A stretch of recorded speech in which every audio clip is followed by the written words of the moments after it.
The house was wrapped in silence when the faint click of the front lock broke through the stillness at 2 a.m. The sound jolted me upright on the living room couch, my half-sleep vanishing in an instant. Just hours earlier, my wife had told me she was too tired to stay up and had gone to bed early. I believed her. Yet now, that sharp metallic sound of the lock opening carried with it something sinister, something that didn't belong. The door creaked open and a whisper drifted in, her voice, hushed but unmistakable. "He won't find out." My breath caught and dread tightened like a knot in my chest. Another voice, a man's, followed, low and cautious. "We'll have to be careful." I froze, my mind spinning, refusing to accept what my ears had already heard. My wife, the woman I thought was asleep in our bed, was slipping into our home hand in hand with another man. From my place in the shadows, I watched as they stepped inside. She moved with a strange tenderness, placing her shoes quietly on the floor, her hand brushing against his as though it was the most natural thing in the world. That simple touch tore through me like a blade. This wasn't an accident, not some reckless mistake. This was planned. Their laughter, stifled yet sharp in the night, felt like a cruel mockery of every promise she'd ever made to me. I sat still, every muscle tight, my fists clenched so hard my nails dug into my palms.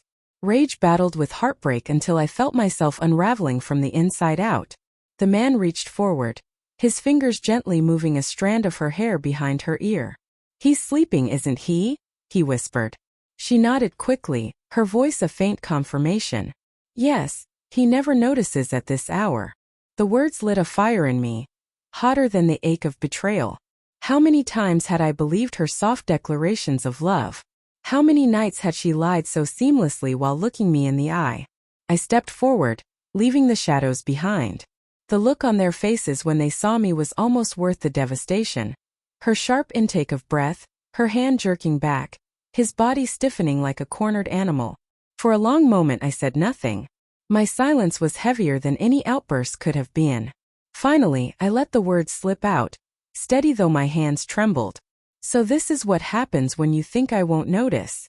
She tried to speak, her mouth opening in panic, but there was nothing she could say that would erase what I had just seen. The man shifted, muttering something about leaving, but I cut him down with a single glare. "Get out." My voice was ice sharp and final. He didn't argue. He turned, slipping out the door, the night swallowing him whole. The quiet he left behind was suffocating. She reached toward me, her hand shaking, her face pale and desperate. "Please let me explain." I pulled back, shaking my head. "Explain what? That you've been lying to me all this time? That you thought I was too blind to see it?"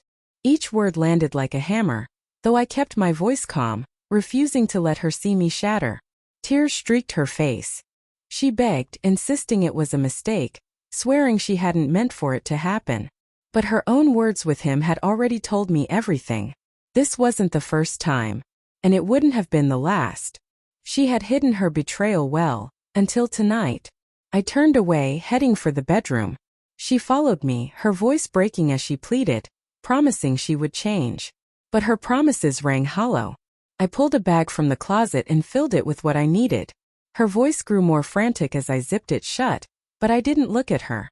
At the doorway I paused, bag in hand. I looked back at her one final time, her face twisted with regret and fear. "You thought I wouldn't notice," I said, my words like a blade cutting through the air. "But I did.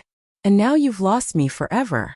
Her sobs echoed in the empty house as I stepped outside. The night air was cold, stinging my skin, but it carried something unexpected. A strange sense of freedom. Yes, the pain was raw, and yes, the betrayal was deep. But with every step I took away from that house, the weight on my chest lightened. She had thought she could bury the truth in shadows and whispers, but the truth has a way of surfacing. I had lost the person I thought was my partner, but in that loss I found something greater: clarity. I deserved more than secret meetings and lies whispered in the dark. Walking into the night, I realized this wasn't the end of me. It was the beginning. The betrayal had scarred me, but it had also stripped away the illusion. From the ashes of that moment I would rise, not broken but reborn. I would no longer be the man she thought was blind. I would be the man who saw everything clearly, the man who chose to walk away stronger and unbound.